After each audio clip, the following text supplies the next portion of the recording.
If you're a blues guitarist, then bending strings is just a way of life.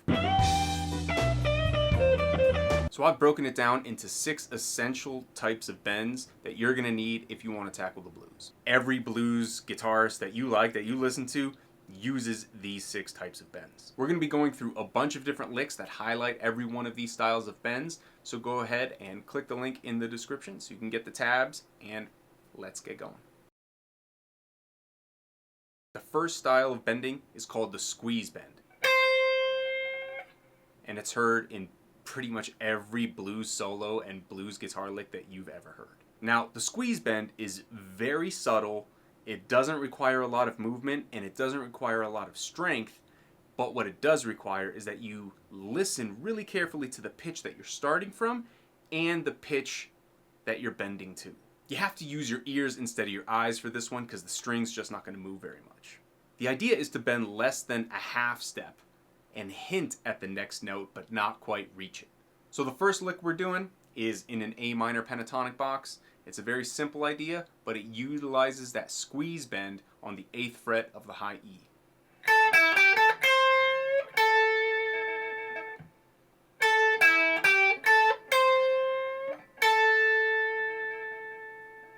I'm kind of just tweaking it a little and giving it a little bit of a bend, but I'm not quite getting there. In fact, I'm actually hitting a microtone in between the C and the C sharp.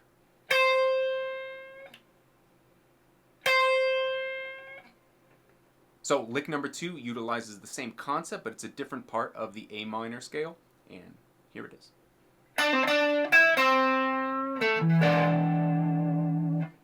So you heard basically the same idea, except this time instead of bending with my pinky or my ring finger, I was bending with my index finger on the G string 5th fret. The other difference of this type of a squeeze bend is I'm actually pulling down towards the ground instead of pushing up towards the ceiling, but it's the same concept. I'm taking a note and I'm bending it not quite a half step, maybe not even a quarter step, but just barely. And one of the best places to do this is on the 3rd of the chord. You can take the 3rd of the chord, the minor 3rd, and bend it and hint at the major 3rd, and that will give you this really nice classic blues sound utilizing a squeeze bend. The second type of a bend is the slow bend. It's a classic blues sound. It helps increase the intensity of what you're playing. Overall, it's pretty simple. You're basically taking a note and you're bending it slowly until you reach your target note. The trick here is that you don't get there too late or too early, but exactly on time. So if you're bending a whole step, let's say, and you want to hit your target note on the next beat, that means you need to know how far and how much time you have between the current note and when that beat is going to happen, because that's going to determine the amount of time that you have to execute that slow bend.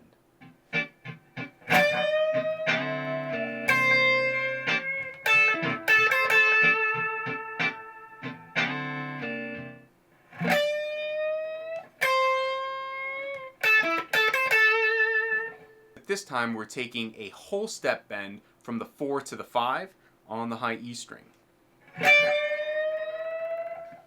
And remember, we're doing that thing really slowly. So I'm trying to hit this note, this E, and you really want to make sure that when you're doing that slow bend that you can hear that E and you know when to stop. And then I'm going to do the exact same thing down here on the C, except I'm going to do a slow squeeze bend. So I'm not actually doing a quick squeeze bend, I'm doing a slow one, and I'm not quite hitting the C sharp. And then I play the rest of the standard blues lick. So lick 2, we're basically taking an E and a D on the G string here, and we're going to bend the D until it hits that E and you can hear them even out into a unison note.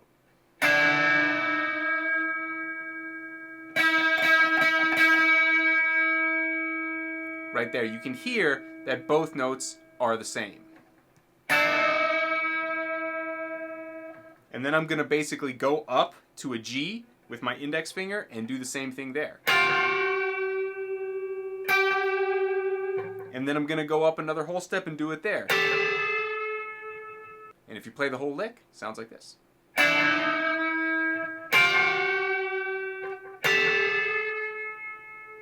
And this is a great way to get used to bending a whole step while maintaining another note. It's a very cool effect, and it's something that happens all the time, so put it in your arsenal. Next up is the bend cut. You can hear a fast version of this lick in the first lick of Clapton's solo on Lay Down Sally. And I'll link down in the description to the full tab and full lesson for that, so if you're into it, check out the full solo because it's a pretty sweet one. The bend cut is where you take a bend and you cut it off or mute it right at the peak of it, right when you hit your target pitch. It's a really common intro and way to get into licks and into solos in the blues, and I'll show you what I mean.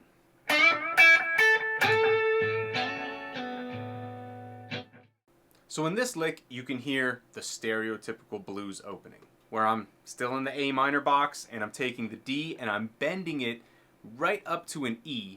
But the trick with the bend cut is that as you approach your target note, which is the E, you cut it off and you have to mute it. In this case, I actually replace the target pitch that I would have bent to if I really finished the bend, and I replace it with the actual note E on the B string. So the way to execute the bend cut is as you're bending, you have to release pressure in your left hand fingers and then kind of smother the strings with your right hand. It requires that you mute the note at the top of the bend right before you hit the target pitch without letting it come back down. Now, this can be tricky for a lot of players and a lot of the time because you have to mute with both hands. You release the pressure in your left hand, so you kind of stop fretting it, but you also have to smother the strings with your right hand to ensure that nothing's ringing. Because a lot of the times, if you just let go of the pressure with your left hand, you're going to get a harmonic or another string, an overtone of some strings, something will ring and it kind of won't sound that good. And the idea with a bend cut is that the silence and the abruptness of stopping that note is what makes it so effective.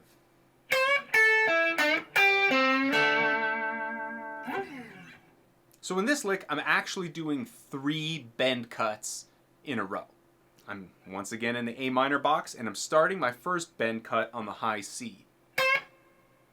And the thing with this one, I'm actually doing a bend cut on a squeeze bend. So I'm not really bending a full whole step or even a full half step. I'm just kind of giving the string a little juice, and then I'm cutting it off immediately. And if you notice, watch my right hand. It comes right back to smother that string so nothing else is ringing.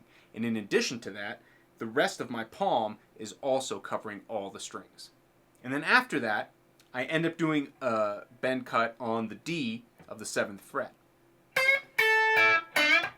But you can hear that this one is way bigger. I'm really bending pretty far. I'm bending all the way a whole step in a very short amount of time, and right as I get to that target note, which is my E, I cut it off. And then I continue and I do another small squeeze bend cut on the 5th fret. Now this one is the same idea as the first bend cut, except this one I'm bending down towards the ground. I'm not pushing the string towards the ceiling.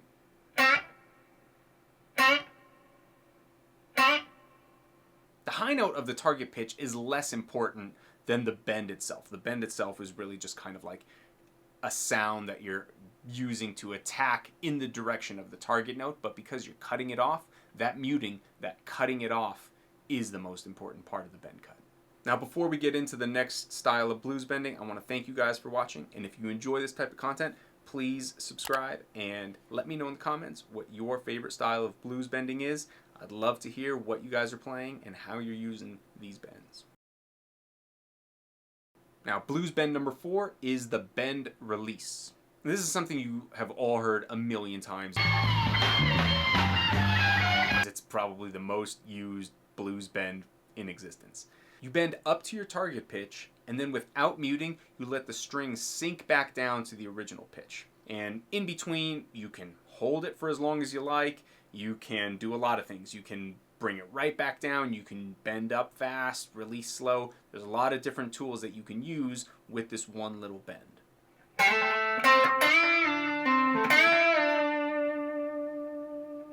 So here I'm taking a D in the A minor pentatonic box. I'm bending it up to an E, so I'm going up a whole step, and then I'm releasing it back down.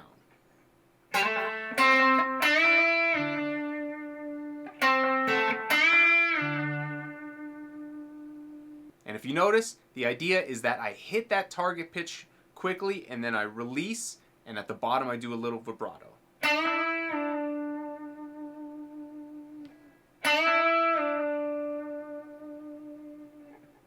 Now, country guitarists use this all the time to mimic chords, to mimic lap steel guitar, and it's found literally all throughout country music. I guarantee you've heard this next one before.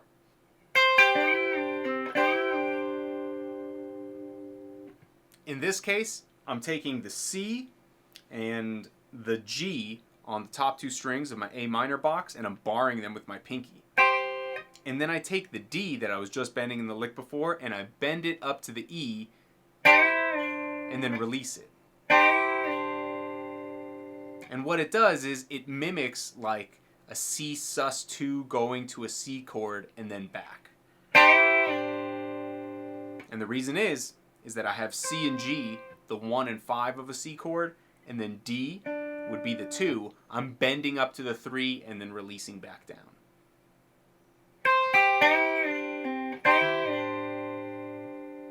So this one is another country idea, and in this one, I'm on the A, on the B string, I'm bending it up and I'm holding it while I play two other notes on the high E string.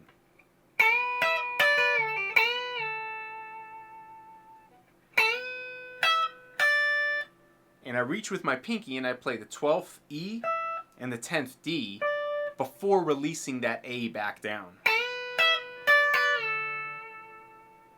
And I actually hit it at the top again before releasing it.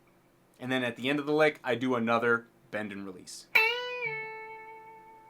When you're using the bend release, play around with the time it takes you to bend up and how long the release is. Because you can get some really, really cool effects by bending up slowly, releasing fast, vice versa, and using the speed at which you bend or release to accentuate either your target note or your original note. Number 5 is the pre-bend. This one is like the second half of a bend release. It's where you bend a note up without plucking it. I know it sounds a little weird. And then once at the top, once you feel like you've reached that target note without hearing it, then you hit the string and release it back down. So in a sense, it's kind of like a reverse bend.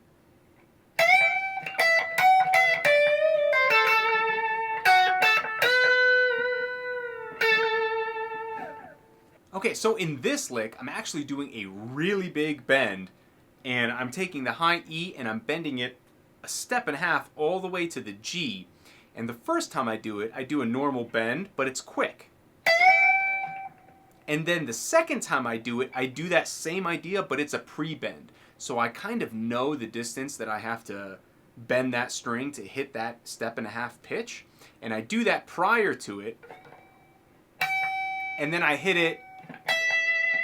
And then I do that bend cut where I hit that target pitch at the top, cut it, drop the string back down, and then play it again.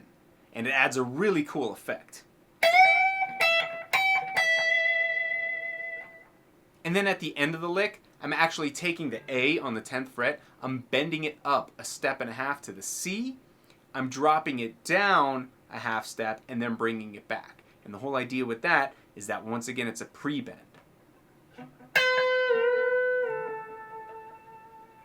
So this is reminiscent of a Stevie Ray Vaughan idea where he descends chromatically using this kind of blues bending idea.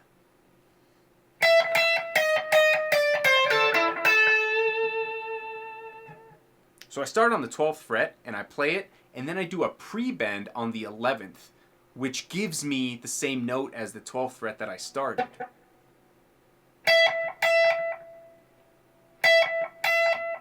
Like that.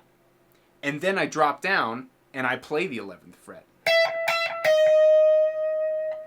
And then I do the same idea on the 10th fret, where I do a pre-bend, cut it, and then bring it down.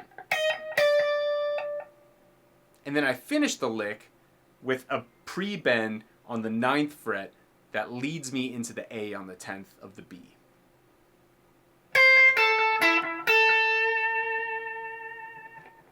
Now the whole idea with a pre-bend is that you really have to know your guitar.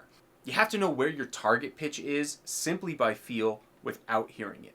And that takes a lot of practice and a lot of feel and making sure that you understand the distance and the tension of your strings. Because all along the guitar, the strings are at different tensions to each other and to themselves. It's easier to do a bend on the 12th fret than it is on the 1st fret. Now the distance that you have to bend, say the G string, to get a whole step up here is going to be way different than down here. And the amount of force you need is going to be different up here compared to down here. So you really have to know where your pitches are ahead of time, which means you really need to practice targeting pitches and trying to get them exactly in the center on all the strings all over the neck so you really understand your own guitar. Now this last one is called the stutter.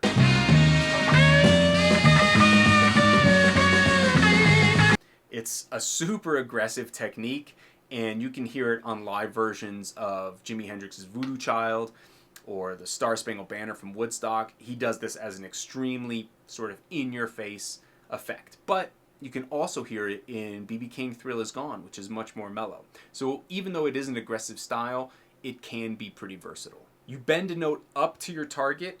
The farther away from your original pitch it is, the better. And as you're releasing that note down, you're hitting it over and over and over and over again, getting all the little microtones along the way.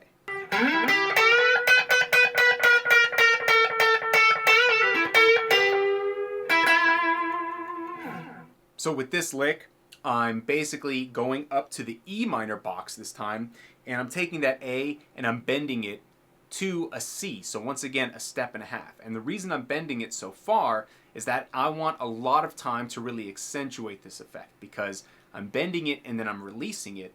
So the farther away my bent note is from my original note, the more time I have to use this stutter effect. So I'm taking that A and I'm bending it to the C.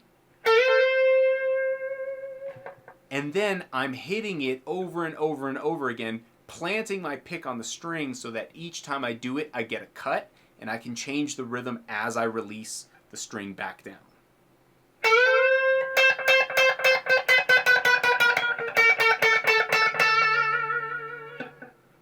And like I said, it's a very, very aggressive effect. It doesn't have to be, but most of the time it really is. So there you have it. 6 of the most useful and common types of blues bending in guitar playing. Make sure you guys go through them slowly and keep an ear out for whether your target notes are in tune and whether you're really approaching the bend the way you want to, the way you want the solo or your lick to sound. And if you enjoyed the video, please hit that subscribe button on the way out. Thanks for watching.